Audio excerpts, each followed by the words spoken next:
बरसगीर पाक व हिंद के जमाने की बात है। एक छोटे से गांव में 3 भाई रहते थे। वो तीनों भाई गांव के जमींदार की जमीनों में दिन भर मेहनत किया करते थे। उनका नाम था उसलम, देनो और बदरी। ये तीनों भाई एक दूसरे से बेहद प्यार करते थे। दिन भर जमीनों में काम करते, शाम को थकन मिटाने के लिए लकड़ियां जलाकर बैठ जाते और सारी रात एक दूसरे से बातें करते गुजरती। गांव वाले भी उनकी मेहनत और ईमानदारी के कायल थे। जब भी किसी ने उनका जिक्र किया तो सब उन्हें बस 3 भाई कहकर याद करते। दरहकीकत ये तीनों भाई कोई आम लोग नहीं थे। ये दर्दमंद और भटके हुए मुसाफिर थे जिन्होंने काफी अरसा एक साथ गुजारा। उनके माँ बाप, इबाव अजदाद, यहाँ तक कि उनकी अपनी बीवी बच्चे भी कहीं नहीं थे, मगर एक दूसरे के साथ उन्होंने वो रिश्ता बना लिया था जो खून से भी मजबूत था। क्योंकि उनके पास कहीं रहने की मुस्तकिल जगह नहीं थी, इसलिए वो जमीनों के बीच 3 छोटी छोटी झोपड़ियां बनाकर रहते थे। शाम होते ही हर एक अपनी झोपड़ी के बाहर चारपाई रखता। सर्दी हो तो लकड़ियां जलाकर गर्म होता और काम खत्म होने के बाद सारी शाम एक दूसरे के साथ बैठकर बातें करता। फिर थकन के मारे वहीं सो जाते। जमींदार भी उनकी मेहनत और ईमानदारी से खुश था। उसे यकीन था कि ये तीनों भाई न सिर्फ खेतों में काम कर रहे हैं बल्कि गांव के खेतों का पहरा भी दे रहे हैं। वक्त गुजरता गया और ये तीनों भाई एक दूसरे को अच्छी तरह समझ गए, मगर एक बात थी जो उन्होंने कभी किसी से शेयर नहीं की। एक वक्त था जब वो तीनों चोर थे, लेकिन अब वो सबने सच्ची तौबा करके चोरी छोड़ दी थी। गांव के किसी और फर्द को उसका कोई पता नहीं था। यूं दिन गुजरते रहे। एक शाम जब वो काम से फारिग होकर अपनी झोपड़ियों के बाहर चारपाइयों पर बैठे थे, बदरी के दिल में अचानक एक ख्याल आया। वो बोल पड़ा, भाइयों, हम इतने अरसे से एक साथ हैं।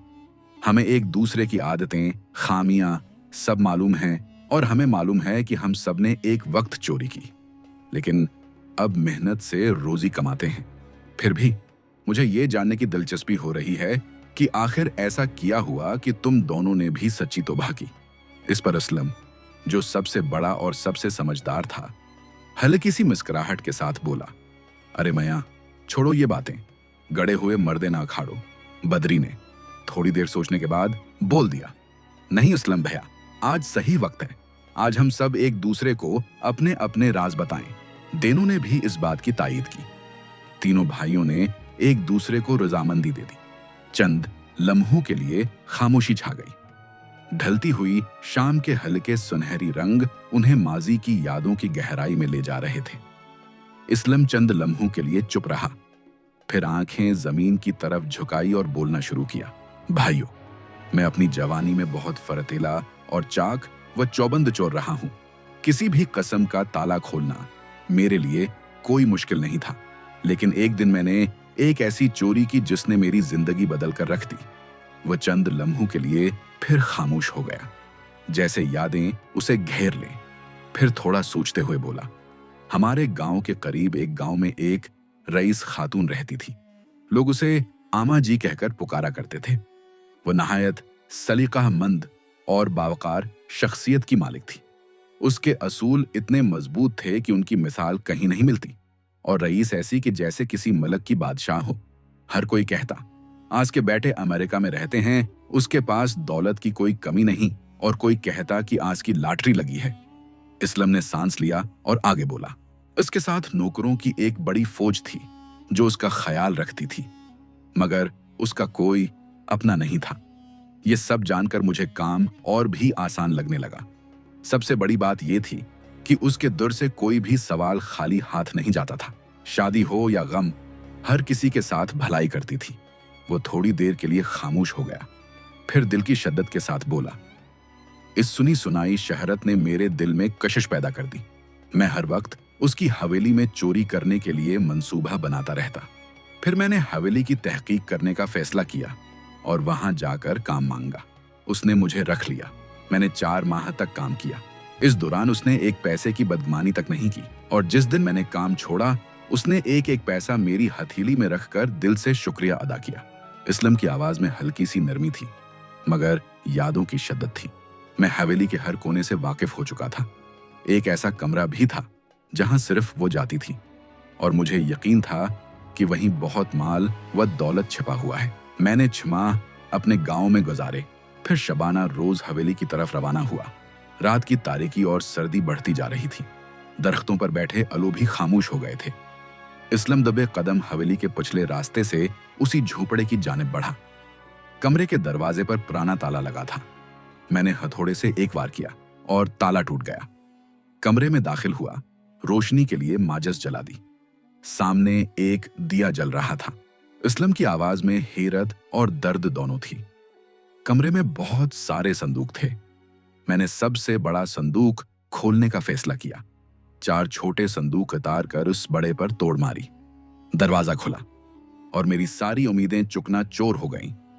इसमें सिर्फ कपड़े थे, बच्चों के, जिन पर नाम और उम्र लिखी थी। मैंने जल्दी जल्दी कपड़ों को उधर उधर फरवलना शुरू किया, लेकिन मुझे वहां पर कुछ भी नहीं मिला। दिल में गुस्सा बढ़ रहा था और मैं इस बूढ़ी औरत पर बहुत ज्यादा नाराज हो गया था। फिर मैंने दूसरा संदूक खोला, फिर तीसरा, और उसी तरह एक एक करके सारे संदूक खोल डाले, लेकिन कुछ भी नहीं मिला। आखिरकार एक संदूक के अंदर से मुझे एक छोटी सी डबिया मिली। उसी वक्त मेरे कानों में आवाज आई, जिससे मुझे अंदाजा हो गया कि सुबह होने को है। मैंने वो छोटी सी डबिया अपने साथ ली और वहां से फरार हो गया। दिल में उम्मीद थी कि इस डबिया में जरूर हीरे मोती होंगे। घर पहुंचकर जब मैंने डबिया खोली तो एक और धचका लगा। इसमें बेशुमार सोइयां थीं, छोटी से बड़ी, और एक पर्ची भी। मैंने पर्ची खोली और उस पर लिखा था, ये सोइयां मेरी कामयाबी का जरिया हैं। मेरे पास जितनी दौलत है मैंने उन सोइयों के जरिए कमाई है, और अब उसी दौलत से अपनी आखिरत कमा रही हूं। मेरी औलाद मुझे बचपन की यादों के साथ छोड़कर बाहर गई और पलटकर कभी नहीं देखी। मैं उन कपड़ों के सहारे, जिनसे मुझे उनकी खुशबू आती है, अपना गुजर बसर कर रही हूं। मैंने ये कपड़े सिलाई करके इतनी दौलत कमाई है। शायद यह उसकी यादें महफूज रखने का शौक था। ये सब देखकर मेरा दिल बदल गया। मुझे खुद पर शर्म आने लगी। तब मुझे एहसास हुआ कि दौलत और चोरी का लालच इंसान को कहां ले आता है। मैंने फैसला किया कि अब इस दुनिया को छोड़ दूं और मेहनत मजदूरी के जरिए अपनी जिंदगी गुजारूं। और यूं मैं तुम सबके साथ आ गया और यहां मेहनत मजदूरी करने लगा। चंद लम्हों के बाद देनों ने खामोशी को तोड़ा और बोलना शुरू किया। मेरी जिंदगी भी एक वाकये ने बदल दी थी, जो मैंने कभी सोचा भी नहीं था। कम उम्री में ही मैंने चोरी करना शुरू कर दी थी और बाप की दौलत जल्द ही उड़ा दी। जब भी मुझे पैसों की जरूरत होती, मैं गांव के एक अमीर आदमी के ईंटों के भट्टे पर मजदूरी करता, लेकिन काम करने की आदत नहीं थी, इसलिए अजरत कम और खर्चा ज्यादा था। देनों की आवाज में थोड़ा गरूर और थोड़ी नदामत दोनों थी। उस मसले का हल मैंने खुद निकाला, और वो था छोटी मोटी चोरी। कभी कभार मजदूरी पर जाता, कभी चोरी करके अपना काम चला लेता। एक रोज मेरे साथी मजदूर बात कर रहे थे कि भट्टे का मालिक इतना अमीर है, लेकिन छोटे से मकान में रहता है। दूसरे ने कहा कि उसने अपनी सारी दौलत अपने भट्टे के पीछे जमीनों में छिपा रखी है। ये सुनकर मेरे 14 तबक रोशन हो गए। देनों ने एक धीरे से हंसी के साथ कहा। शाम को काम से फारिग होकर मैं मालिक के पास गया और उसे जमीनों पर काम करने के लिए कहा। वो फौरन मुझे वहां पर काम पर रख गया। वहां गन्ने की फसल थी। मैं ज्यादा खदाई करता और काम कम, बस दौलत का लालच था। एक दिन मैंने देखा कि भट्टे का मालिक आकर एक जगह बैठ गया और गिंदा तोड़कर खाने लगा। अगले दिन भी ऐसा ही हुआ। मैं खामोशी से देख रहा था कि अचानक उसकी नजर मुझ पर पड़ी और वो मेरी तरफ बढ़ा। करीब आकर बोला, ये लो, ये गिना खाओ, उससे तुम्हारा मर्ज ठीक हो जाएगा। क्योंकि मैंने झूठ बोल रखा था, मैंने वो गुना चुपचाप खा लिया। अगले दिन भी वो मुझे वही गुना दे गया। मैं दिल ही दिल में सोच रहा था, कुछ तो खास बात है। मैंने पूछ लिया, जनाब, आप रोज उसी जगह से गुना क्यों तोड़कर खाते हैं? उसने मुस्कुराकर मुझे पास बुला लिया और बोला, सुन लो, मैं एक रईस आदमी था। दौलत जमा करने का बहुत शौक था, इसलिए मैंने सोने के सिक्के, ईंटें और बहुत कुछ जमा कर लिया, और मैंने अपनी सारी दौलत एक कमरे में जमा कर दी। फिर मैंने सोचा कि उस दौलत की हिफाजत के लिए भी कोई पहरेदार होना चाहिए। मगर फौरन ही एक और फिक्र दिल में उठी, कोई भी आदमी उसका पहरा ईमानदारी से नहीं दे पाएगा। मैंने सोचा माल भी महफूज हो जाए और पहरा भी दिया जाए, मगर कैसे? अचानक मुझे बचपन की खजानों की कहानी याद आ गई। मैंने वही तरीका अख्तियार किया, एक बड़ा सा सांप लिया और उसे अपने खजाने पर बैठा दिया। मैं खुश था कि मेरा खजाना महफूज हो गया। दिन आहिस्ता आहिस्ता गुजरते गए, लेकिन फिर ना जाने क्यों मुझे सांस की बीमारी लग गई और मेरी बीमारी बढ़ती चली गई। अपनी मौत करीब नजर आने लगी और मेरे पास कोई नहीं था जो मेरी देखभाल करे। एक दिन एक बुजुर्ग ने मुझसे कहा, बेटा, अपनी जान का सदका दे दो, गरीबों की मदद करो, दिल से दुनियावी दौलत की तलब खत्म कर दो। दौलत क्या है, वो तो फिर भी कमाई जा सकती है। अल्लाह तेरा भला करे। उन बुजुर्ग की बात ने मेरे दिल को छू लिया। मैं घर वापस पलटा, खजाने के कमरे में गया और हैरान रह गया। वो सांप मुझे गुस्से से देख रहा था। मैंने धोखे से सांप को मार दिया और उसे गांव के एक गरीब आदमी की जमीन में दफना दिया। फिर मैंने अपनी दौलत का 9% हिस्सा गरीबों में तकसीम कर दिया, सदका दिया और दूसरों की मदद की। फिर एक दिन मैं एक हकीम के पास गया। मेरी बीमारी बहुत बढ़ चुकी थी।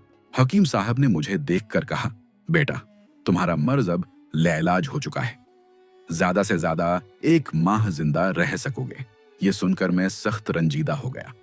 जिंदगी की कदर सब जानते हैं, लेकिन नामीदी के आलम में मैं पैदल चलता रहा। चलते चलते मेरी सांसें कमजोर हो गईं और सामने एक गने का खीत आया। मैंने खीत के मालिक से कहा, भाई, मैं दमे का मरीज हूं, चंद सांसों का मेहमान हूं। यहां से गुजरते वक्त आपका खेत देखा और दिल चाहा कि एक गिना तोड़कर खा लूं। वो नेक शख्स मुस्कुराया और बोला, भाई, जितने दिल चाहे खाओ। मैंने एक गुना तोड़ा और करीब पड़े एक बड़े पत्थर पर बैठकर खाया। फिर घर चला गया। चंद दिन गुजरे और मैंने खुद में बेहतरी महसूस की। सांसें दरअसत हो रही थीं, जिस्म तंदुरुस्त लग रहा था। मैंने सोचा कि क्यों ना हकीम साहब के पास जाकर उनसे दोबारा मिलूं। हकीम साहब ने मेरा मायना किया और खुशी से गले लगा लिया। उन्होंने कहा, बेटा, ये मौजज़ा कैसे हुआ? मैं हैरान हुआ और पूछा, कैसा मौजज़ा? उन्होंने कहा, बेटा, तुम्हारी बीमारी जड़ से खत्म हो गई है। अब तुम सिर्फ कमजोर हो, बीमार नहीं। उन्होंने मुझसे पूछा कि तुमने कहां से इलाज करवाया? मैंने कहा, हकीम साहब, मैंने कहीं से इलाज नहीं करवाया। फिर उन्होंने पूछा कि तुमने उस दौरान किया कुछ खाया? मैंने सब कुछ तफसील से बताना शुरू किया कि ना किसी से मिला, ना कुछ खाया। बस जब मैं आपसे मिला, वापस जाते वक्त गना तोड़ा और खाया। हकीम साहब ने वहां जाकर खुदाई शुरू की और उसी जगह से वो मर्दा सांप निकल आया जो मेरे खजाने का पहरादार था। हकीम साहब ने कहा, बेटा, तुम्हारे मरज का वाहिद इलाज ये सांप ही था, लेकिन तुम्हारी नेकी ने ये मौजज़ा कर दिया। जिसे अल्लाह रखे उसे कोई नुकसान नहीं पहुंचा सकता। मैंने सख्त मेहनत की, अपनी जमीनों पर गिना गाया और वही जमीन भी खरीद ली जहां सांप दफन था। मैंने सब कुछ हकीम साहब को सच सच बताया और फिर चोरी का रास्ता छोड़ दिया। अल्लाह की रजा के आगे कुछ भी नहीं। ये सुनकर इस्लाम और देनो बहुत खुश हुए। फिर बदरी की बारी आई। रात काफी ज्यादा हो चुकी थी। सब भाई अपनी अपनी चारपाइयों पर लेट गए और खामोशी से सो गए। सुबह होते ही सब अपने अपने कामों के लिए निकल पड़े। दिन भर मेहनत करने के बाद शाम को दोबारा वो अपनी अपनी चारपाइयों पर बैठ गए। अब इस्लाम और देनो बेसब्री के साथ बदरी की कहानी सुनने के लिए मुंतजर थे। दिल में यही सवाल था कि आखिर उसके साथ भी ऐसा किया हुआ कि उसने भी चोरी छोड़कर सच्ची तौबा कर ली। बदरी ने एक एक लस्सी का गिलास भाइयों के हाथ में थमाया, एक लंबी सांस ली और बोलना शुरू किया। भाइयों, मैं किसी गांव में नहीं बल्कि एक शहर में रहता था। एक डेयरी वाले के साथ मजदूरी करता था। हम 3-4 आदमी मिलकर एक किराए के मकान में रहते थे। किराया हम सब मिलकर अदा करते, ज्यादा नहीं था, लेकिन मेरी आमदनी बहुत कम थी। इसलिए मैं मालिक की रकम में से कुछ छीन लेता और कभी कभार छोटी मोटी चोरी भी कर लेता। कुछ अरसा यूं ही गुजरा। फिर हमारे ऊपर वाले मकान में एक नौजवान आया। चंद दिनों में मेरी उसके साथ बातचीत अच्छी हो गई, मगर फिर मुझे पता चला कि वो कोई काम नहीं करता, बल्कि हर वो काम करता जिस पर हमारे माशरे में मुमानात है। मैं अक्सर सोचता कि उसके पास पैसे कहाँ से आते हैं। तहकीक करने पर मालूम हुआ कि वो एक रईस बाप का बेटा था। ये सुनकर मैंने अपना अगला शिकार बनाने का इरादा कर लिया। अगले दिन एक अजनबी आदमी आया और बताया कि रेहान ने तुम्हारे लिए पैगाम भेजा है। कल रात वो शराब के अड्डे पर पकड़ा गया और हवालात में बंद है और वो चाहता है कि तुम उसके लिए कुछ रकम लेकर आओ। ये सुनकर मेरे दिल की खुशी की कोई हद न रही। अगले ही दिन में उसके गांव पहुंच गया। वहां मुझे पता चला कि उसका बाप एक फौजी अफसर रह चुका है, 4 बेटे हैं और सिर्फ अपनी दौलत और अयाशी में मशगूल है। मैंने सोचा कि क्यों ना रेहान के लिए और अपने लिए भी कुछ दौलत वसूल कर ली जाए। मैंने सब कुछ उनके सामने रख दिया। वो मेरी बातें सुनकर हैरान रह गए, आंखों से आंसू बहने लगे। वो वहां से उठे और अपने आंसू छिपाते हुए बाहर निकल गए। मुझे लगा जैसे वो बैंक ले जाने निकले हैं। मैं उनके पीछे चल पड़ा ताकि देख सकूं वो कहां जा रहे हैं। वो एक बस में सवार हुए और मैं भी अपना मना छुपाते हुए उसी बस में सवार हो गया। बस चलती रही और दूसरे गांव में पहुंच गई। वहां वो कब्रिस्तान पहुंच गए, जहां एक दीवार के साथ एक दरख्त के साए में 3 नुनी कब्रें थीं। वो कब्रों के करीब जाकर खड़े हो गए। मैं भी छिपकर सब देख रहा था। वो कब्रों के करीब बैठ गए, आंसू बहा रहे थे और उन कब्रों पर हाथ फेर रहे थे। इतने शिद्दत से रोते कि उनके आंसुओं से कब्रों की मिट्टी तर हो गई। शाम तक यही सिलसिला चलता रहा। फिर वो वापस गए और मैं भी उनके पीछे पीछे वापस आया। रात गुजरी, लेकिन मेरे दिल में वो मंजर छिपा रहा। अगली सुबह मैं उनके घर के करीब पहुंचा तो वो फिर बस में सवार हुए और कब्रिस्तान पहुंच गए। वहां 3 कब्रों के करीब बैठकर सारा दिन गुजारा। कभी रोते, कभी कब्रों से बातें करते, कभी हाथ जोड़कर माफी मांगते। ये देखकर मेरा दिल परेशान हो गया। रात भर में उन्हीं तीनों कब्रों के बारे में सोचता रहा। कई बार दिल चाहा कि मैं उनके करीब जाकर देखूं कि उनमें क्या छिपा है, मगर फिर दिल में खौफ बैठ गया और मैं पीछे हट गया। तीसरे दिन भी मैं उनके घर के करीब पहुंचा। जैसे ही मैं उनके करीब गया, वो मुझे नजरअंदाज करके आगे निकल गए। मैंने सोचा, ये क्या, उन्हें तो अपने बेटे की फिक्र नहीं। खैर, मैं भी उनके पीछे कब्रिस्तान पहुंच गया। मैं देख ही रहा था कि वहां 2 आदमी आ गए। वो आदमी वहां से गुजर कर जा रहे थे, लेकिन जैसे ही उन्होंने ये देखा, वो भी रख गए और बोले, बेचारा कई सालों से यहां उन कब्रों के करीब आकर रोता है। जब से उसके बेटे बदकारी में पड़े हैं तो उसका ठिकाना ये 3 कब्रें ही हैं। इनमें से एक बुजुर्ग बोले, ये तो अपने माँ बाप का फरमान बरदार था, एक अच्छा इंसान। उसके बाप ने उसे फौज में भर्ती करवा दिया। जल्द ही तरक्की मिल गई। उसकी माँ ने शादी करवा दी एक शरीफ घराने की लड़की से। वो ज्यादा पढ़ी लिखी नहीं थी, लेकिन सलीकामंद थी। उसने अपने शौहर के माँ बाप की खिदमत की और घर को जन्नत बनाया। उनके घर बेटे पैदा हुए, लेकिन जब दूसरा बेटा हुआ, उसने अपनी बीवी से ख्वाहिश जाहिर की कि सिर्फ बेटे पैदा हों ताकि नस्ल आगे बढ़े। बीवी ने कहा, बेटा या बेटी ये अल्लाह के अख्तियार में है, लेकिन वह न माना। इतनी जिद के बावजूद पहली बार एक बेटी हुई। उसने अपनी बीवी को जलील किया और बेटी को बद्दुआएं दें। कसमत के फैसले अजीब थे। इस बेटी की 2 माह में ही मर गई। बेवी को सदमा हुआ, लेकिन वो खुश थी। 1 साल बाद दोबारा उम्मीद से हमल हुआ, लेकिन इस बार भी बेटी हुई। वो बेटी भी अपने खानदान के पास पहुंचा दी गई। 15 दिन बाद वो बेटी भी अल्लाह के पास चली गई और तीनों बहनों की कब्रें वहीं बन गई। इस फौजी अफसर ने दूसरी शादी की। उसकी दूसरी बेवी पहली बेवी के बराकस निकली। उसने अपने वालिदीन को तंग किया और अल्लाह ने उसकी दिली मुराद पूरी कर दी। उसे 4 बेटे हुए, मगर वह शराब नूशी और बड़े कामों में पड़ गए। उसने अपनी दौलत और इज्जत सब जाया कर दी। अब वो दिन भर यूं ही कब्रों के करीब आकर बैठता और उसके बेटों ने उसके लिए एक फटी कोड़ी भी नहीं छोड़ी। जो कुछ बच्चा था वो उसका छोटा बेटा लेकर निकल गया। मुझे ये सब कुछ सुनकर बहुत अफसोस हुआ। इन 3 नुन्ही कब्रों की हकीकत ने मेरे अंदर कुछ झंझोड़ कर रख दिया। मुझे यूं लगा जैसे मेरे अंदर का इंसान जाग गया हो। अब मैं खामोशी से वहां से वापसी के लिए रवाना हो गया। मुझे समझ आ गया कि क्यों उन्होंने रेहान की रहाई के लिए कुछ नहीं दिया। उनके पास देने के लिए कुछ था ही नहीं।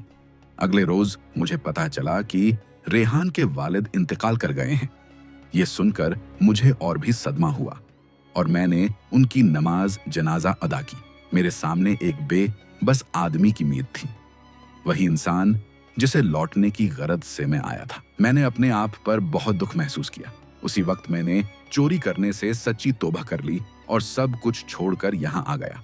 बद्री ये सब कुछ सुनाते सुनाते रोने लगा।